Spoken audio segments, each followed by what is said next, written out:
Hurricanes, cyclones and typhoons are amongst the world's most damaging and extreme weather phenomena. But have you ever wondered what the difference is between these storm systems? Well, they're essentially the same thing. They're large, rapidly rotating storms centered around a deep area of low pressure originating in the tropics. They're just called different things depending on where in the world they're found.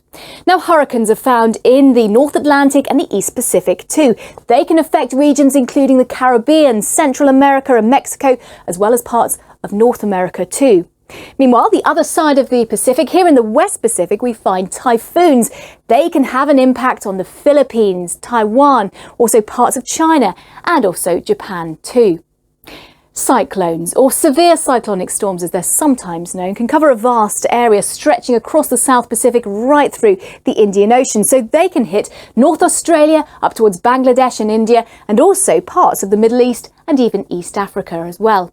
Now, hurricanes and typhoons and cyclones rotate in an anti-clockwise direction in the northern hemisphere, but in the southern hemisphere the reverse is true, and here cyclones always rotate in a clockwise direction.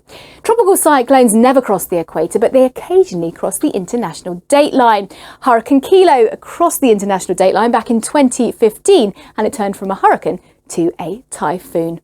Now, regardless of the name given to these storms, they bring the same impacts around the globe. Torrential rainfall, storm surges, as well as damaging winds too.